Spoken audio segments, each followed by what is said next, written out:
deu tudo, me deu seu filho.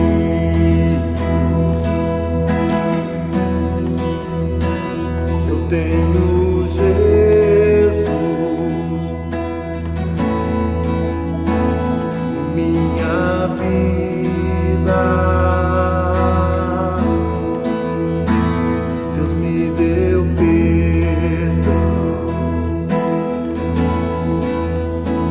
deu vida eterna.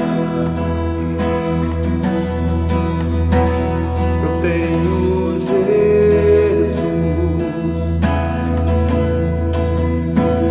em minha vida. Eu tenho Cristo em minha vida. Eu tenho tudo, nada me falta. Tenho esperança,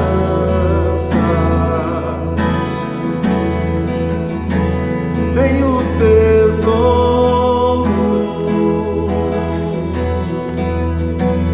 Eu tenho Jesus,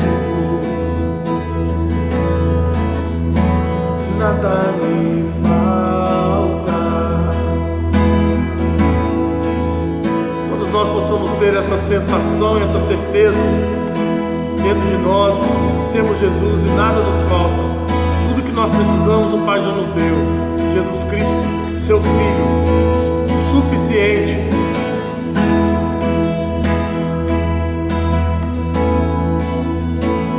Deus me deu tudo, estou satisfeito.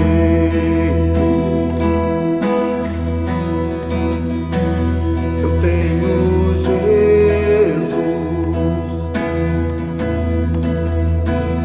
em minha vida. Deus me deu tudo, a maior riqueza.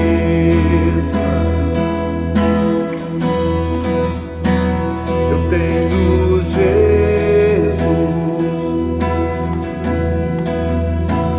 em minha vida. Eu tenho Cristo em minha vida. Eu tenho tudo, nada me falta. Tenho esperança,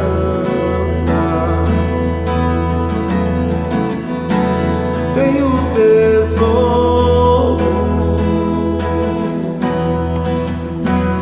Eu tenho Jesus,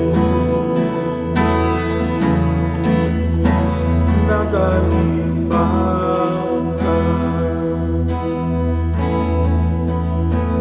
Querido, agora quero te agradecer, Pai. Te agradecer por Jesus, nosso motivo de alegria e satisfação. A nossa confiança e esperança é Jesus.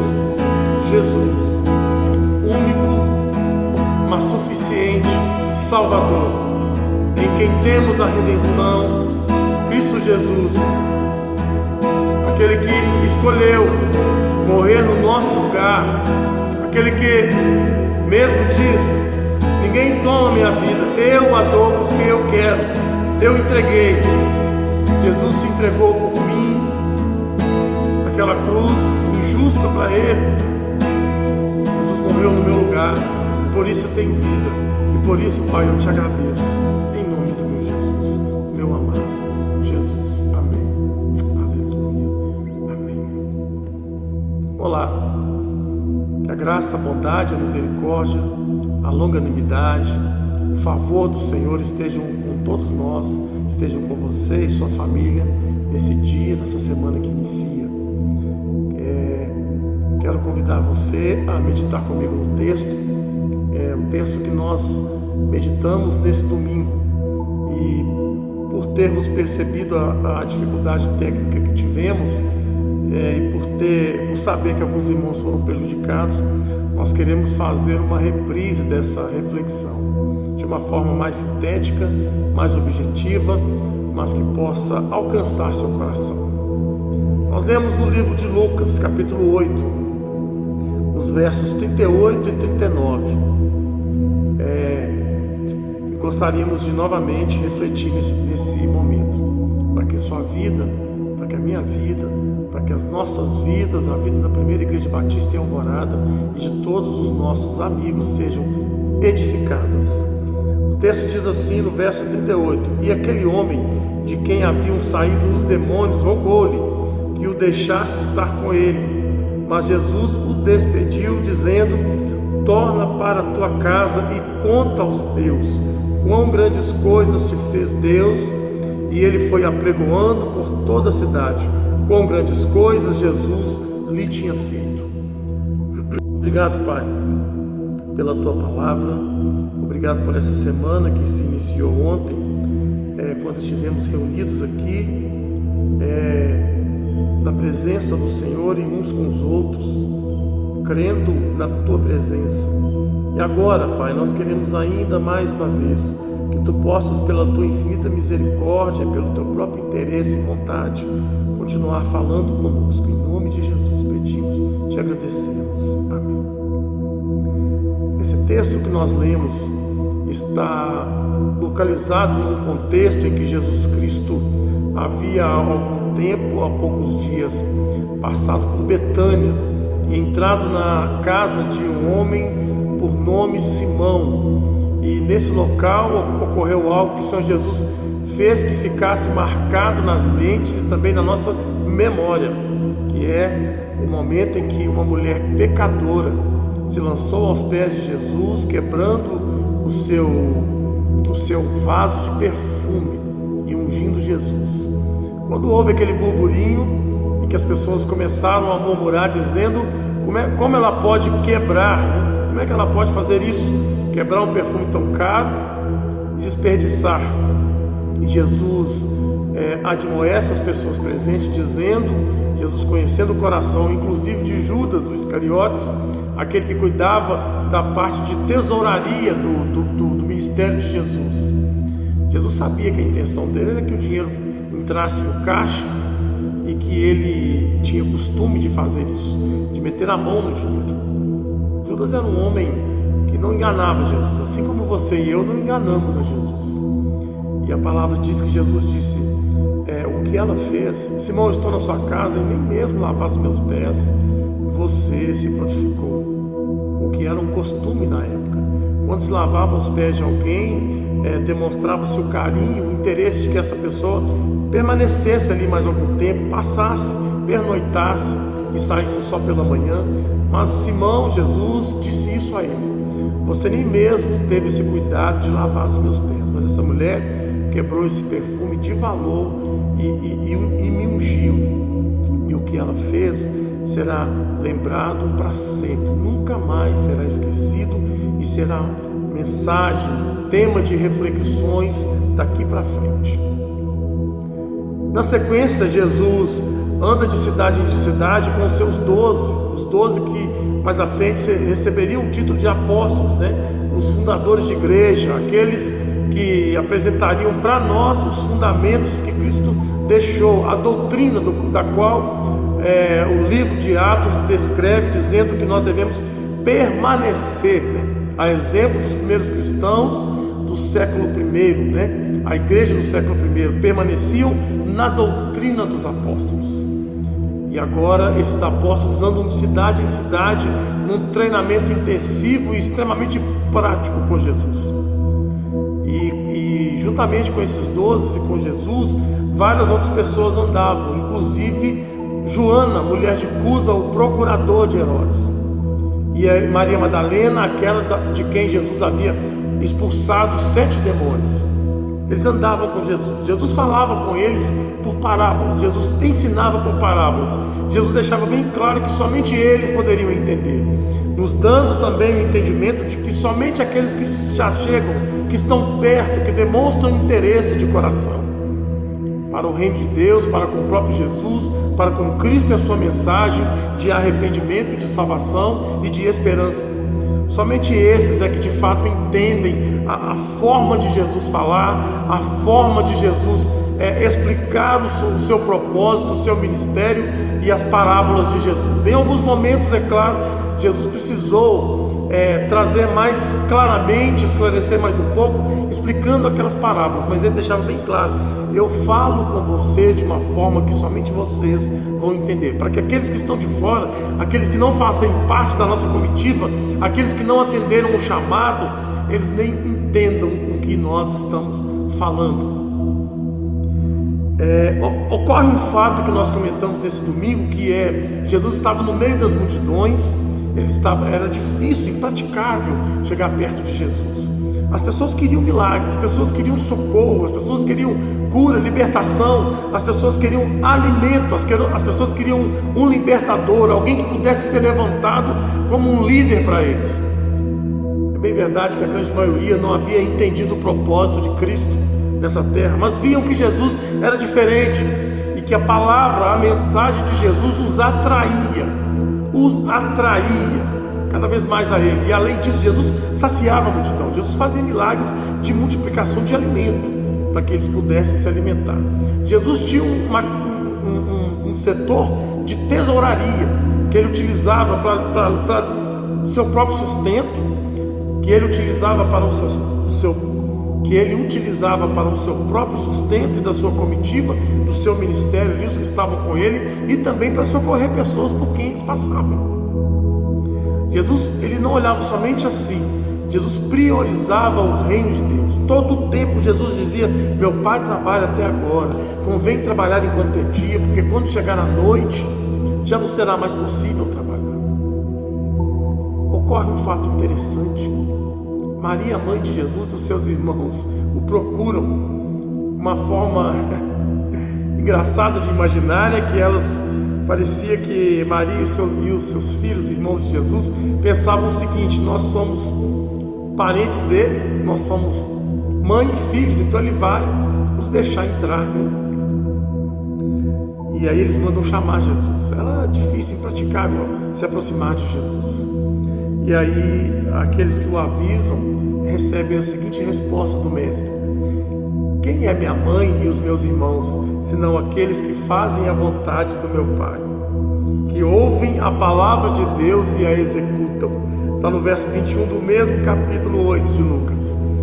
Aparentemente, nos parece que Jesus foi muito grosso com a sua mãe, com os seus irmãos, mas Jesus era carinhoso com eles. Só que Jesus deixava bem claro que ele tinha um ministério, uma missão, que ele veio para resolver. Jesus não tinha tempo a perder.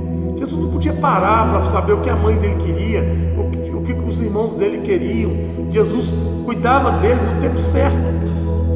Jesus não está mandando aqui ninguém largar a família e começar a viver de ministério, viver de missões. Não é isso. O que Jesus está falando existe uma prioridade, e a prioridade das prioridades é o reino de Deus.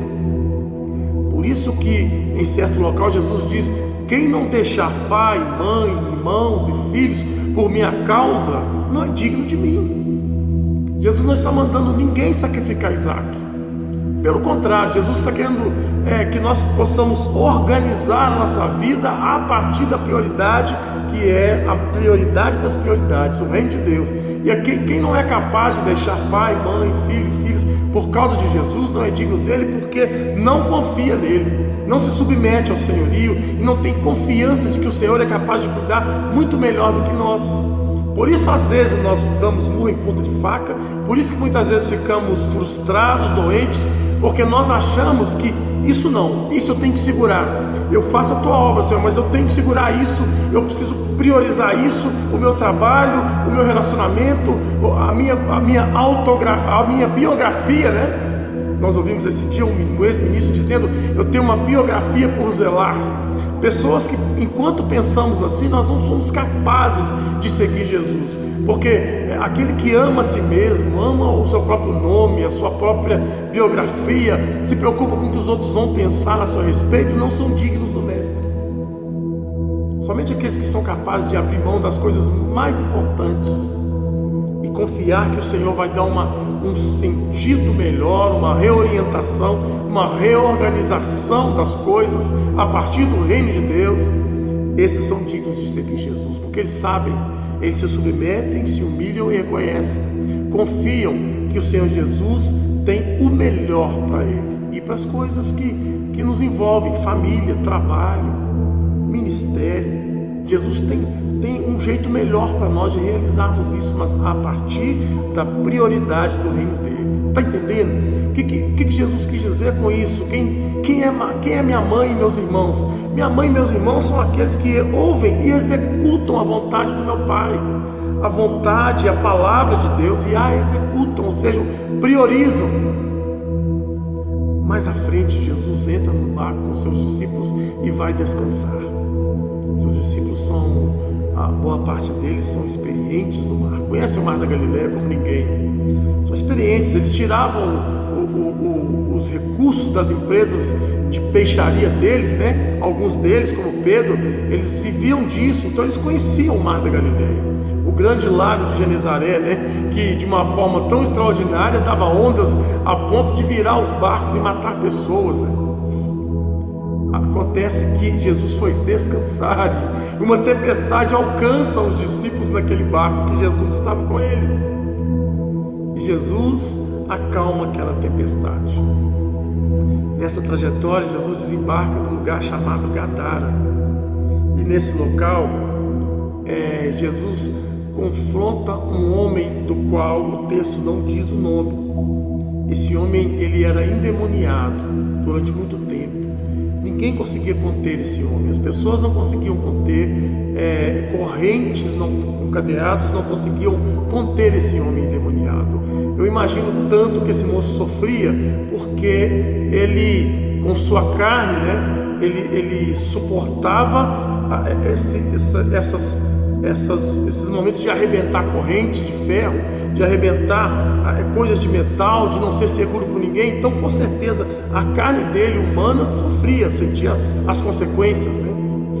Mas esse homem era indomável, não ele, mas o espírito, a legião que estava dentro dele. Só que quando ele encontra com Jesus, aquela legião já percebe, já se agita e diz: por que o Senhor veio me perturbar agora, Jesus? Por que o Senhor veio me perturbar agora? Jesus diz: qual que é o seu nome? Ele diz: legião. E aí o Senhor ordena que eles sejam expulsos. A presença de Jesus é insuportável para o reino das trevas. Deixa eu fazer aqui um comentário. Você é insuportável quando você se aproxima mais de Jesus. As pessoas vão te achar um exibido, um metido, um chato. As trevas não combinam com a luz. Você não veio para ficar bem na fita com esse mundo. Você veio para cumprir uma missão de Jesus e voltar para o seu lar. Nós temos um lar. Nós não estamos perdidos aqui. Nós temos um lar, e esse lar é lá no céu. Em um certo momento, o nosso tempo aqui finaliza. E aí nós nos encontraremos com o Senhor. Se formos recolhidos antes, se passarmos pela morte humana, a morte física, a palavra de Deus diz que os mortos ressurgirão primeiro. Então nós ressurgiremos primeiro, mas aqueles que ficarem vivos, eles nos encontrarão nos ares. Ou seja, se nós morrermos primeiro, estaremos com Jesus. Se nós formos arrebatados, estaremos com Jesus. Mas todos nós passaremos pela finalização desse corpo terreno, esse tabernáculo humano, aonde nosso espírito habita, aonde a nossa alma está e aonde o Espírito Santo passou a habitar desde o momento em que recebemos Jesus Cristo como Senhor e Salvador. A Bíblia diz que nós recebemos o Espírito Santo de Deus. Então, o sistema de Deus, do reino de Deus, a forma de Deus, de Jesus, o ministério do Senhor está em nós. Agora nós temos um compromisso, e o nosso compromisso principal, o nosso compromisso maior é com o reino de Deus e não com essa terra. É por isso que às vezes eu gosto de separar as coisas, né? Nós nos frustramos porque queremos as coisas gostosas dessa terra, né? Às vezes priorizamos as coisas que não são pecados, são realmente confortáveis. Nós temos um corpo, né? Então nós precisamos divertir, nós precisamos de fato nos encontrarmos, de vez em quando fazemos acampamentos, porque sabemos que precisamos, a nossa alma e até o nosso espírito se alegra, o nosso corpo aproveita, descansa. Mas as nossas prioridades não podem ser essas. Nossas prioridades estão no céu. Nossos olhos têm que estar no Mestre, nas mãos do Mestre. Quando o Mestre ordena, quando o Mestre aponta um caminho, uma direção, quando o Espírito Santo nos coordena, direcionando para outro lugar, é ali que nós iremos seguir. É o que temos que fazer, é o que temos a fazer. É só assim que nós estaremos de fato plenamente felizes. Nós nos frustramos porque nós abrimos mão da prioridade, que é o reino de Deus, e buscamos a nossa alegria plena, a nossa fonte de esperança e de alegria nas coisas dessa terra, nas diversões, na prosperidade dessa terra. Por isso nos frustramos. Mas quando colocamos a nossa prioridade no reino de Deus, a Bíblia diz que essas coisas são acrescentadas. Essas coisas vêm, mas por serem acrescentadas, né? Agora esse homem ex-endemoniado tem um encontro com Jesus e tem a sua vida transformada. Agora esse moço é visto aos pés de Jesus. Agora esse moço é visto aprendendo com Jesus. Agora esse moço é visto falando com Jesus, falando acerca das coisas do reino de Deus. Agora esse moço vive priorizando as coisas do céu. E por causa disso, num certo momento, Jesus vai embarcar para ir para outra região, e aí aquele moço corre atrás de Jesus e tenta também entrar naquele barco, e a Bíblia diz que ele rogou-lhe, está no verso 38.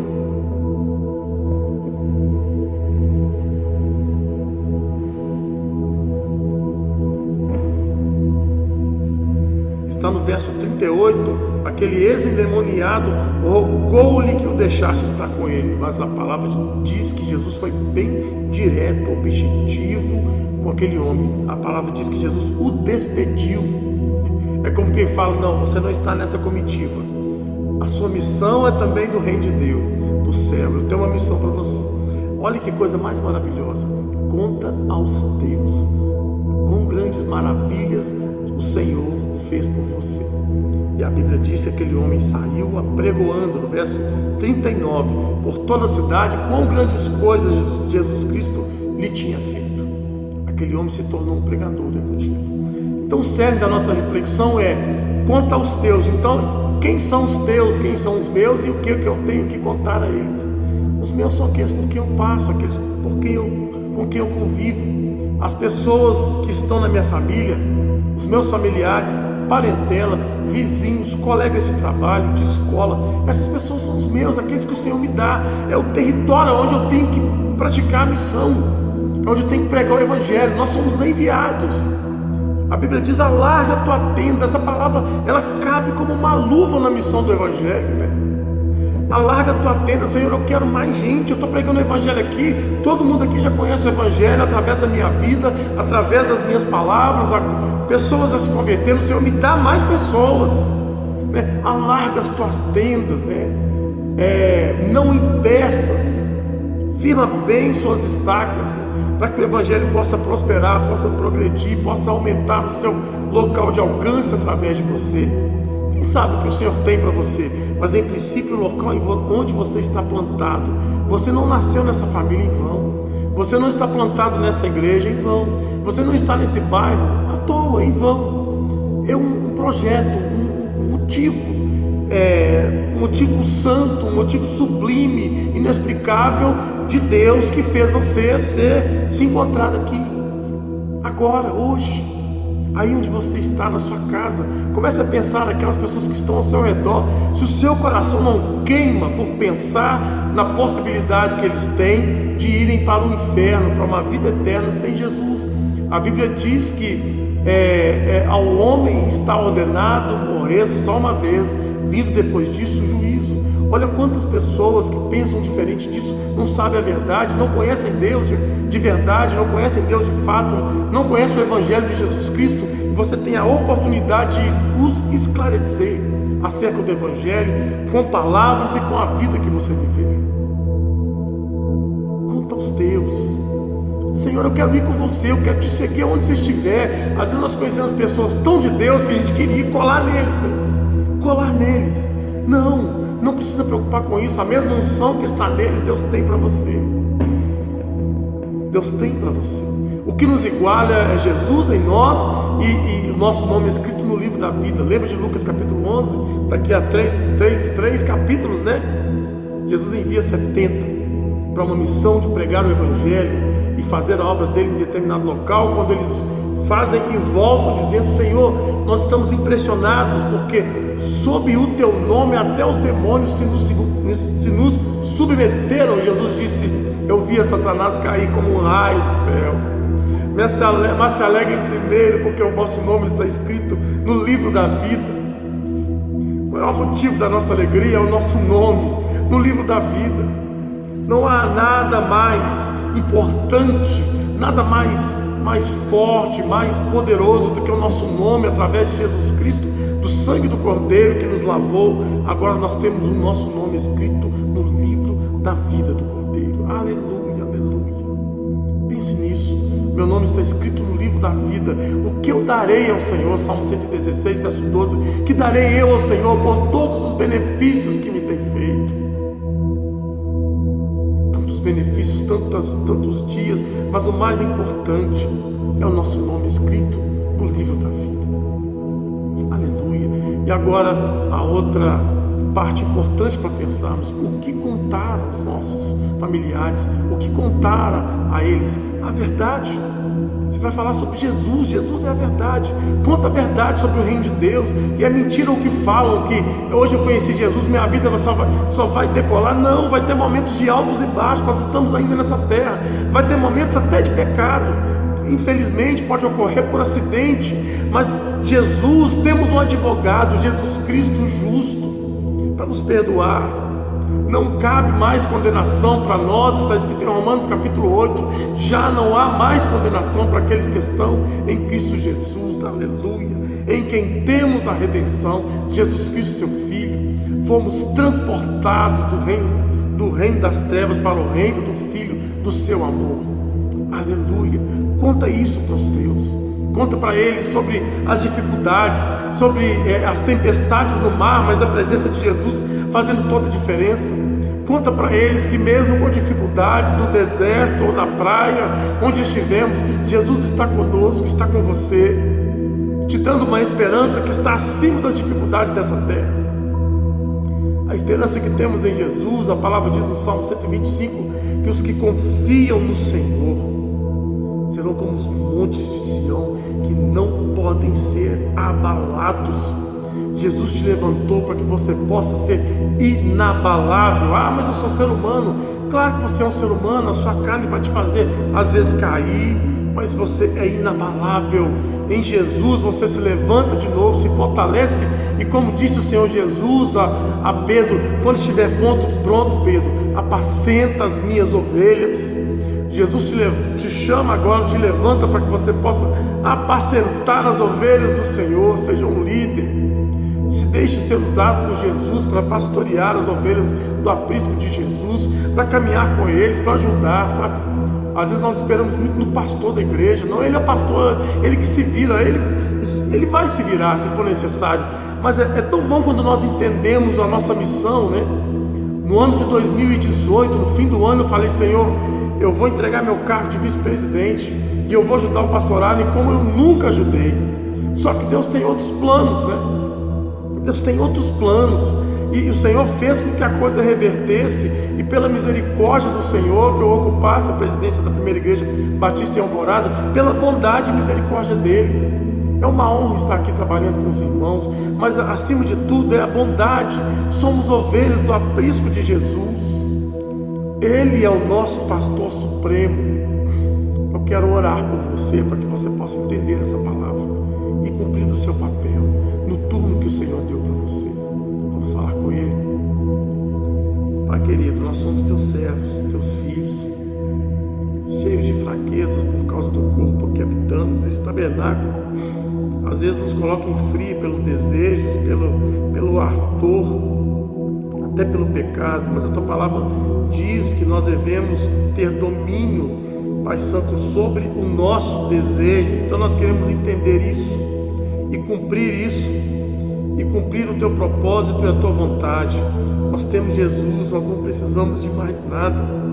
Se tudo nos for negado daqui para frente, se todas as portas se fecharem, ainda que saibamos que isso não vai acontecer, mas ainda que aconteça, Pai, nós temos Jesus. O que mais nós precisamos? Ensina o povo a entender isso. Nós temos Jesus, a nossa prioridade ao reino de Deus. Abençoa os irmãos da Primeira Igreja Batista em Alvorada, os retornos das reuniões, que sejam ungidos pelo Senhor, que sejam ordenados e direcionados, Pai Santo, pelo Senhor, que é o nosso comandante. Nós estamos aqui, queremos nos humilhar diante da potente mão de Jesus. Todas as nossas famílias, nossas casas, filhos, todos nós estamos debaixo do teu cuidado. É de ti que esperamos, é em ti que esperamos. Os dias que temos na terra, a tua palavra diz, lancem sobre ele o seu cuidado. Sim, Pai, nós lançamos sobre ti todo o nosso cuidado. O Senhor tem cuidado de nós. Muito obrigado, Jesus. Um dia nós ouvimos o vinde de Jesus, pela misericórdia e pela bondade, favor imerecido. Obrigado pela tua bondade, misericórdia e fidelidade, pelo Senhor ser constante. O Senhor nunca quebra a aliança. Nós é que quebramos, nós é que falhamos, nós que somos incompetentes para levar ao termo a nossa aliança com o Senhor e falhamos, mas a bondade e a misericórdia do Senhor nos alcançam e pelo Senhor, pelo nome de Jesus Cristo, nos levantamos pela graça. Como o Senhor é bom, como o Senhor entende de nos usar de uma forma tão misericordiosa, Pai. Muito obrigado, Jesus, muito obrigado. E após ouvirmos o vinde de Jesus, estáis cansados e oprimidos, e eu vos aliviarei. Nós tomamos sobre nós o jugo de Jesus e aprendemos de Jesus, que é manso e humilde de coração, e encontramos de fato descanso para as nossas almas. Agora nós temos um ide e de pregar o Evangelho, a nossa missão. Ajuda-nos a cumprirmos, Pai. Nossa esperança e alegria está no Senhor. Queremos declarar a nossa confiança. Muito obrigado por estar conosco. Pai Santo, socorre as nações, socorre o Brasil, socorre, Pai Santo, os nossos governantes, socorre, ó Deus, esse tempo de pandemia tão estranho, tão terrível. Pai, colocamos em tuas mãos, esperamos no Senhor, Pai. Cura a sociedade, cura a humanidade, socorre, Jesus. Dá-nos corações quebrantados diante do Senhor e confiança no Senhor. Pai Santo, atinge, acalma, Pai Santo, alcança os corações das pessoas por quem nós passamos. Eles precisam conhecer Jesus como conhecemos e não somente como falamos. Eles precisam ter uma experiência pessoal com Cristo. Em nome de Jesus pedimos, entregamos nossa expectativa no Senhor. Socorre o teu povo. Abre portas para os que estão desempregados, esperando no Senhor. Socorre.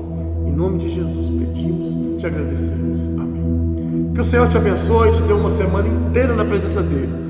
Hoje ainda é segunda-feira, né? Estamos no início.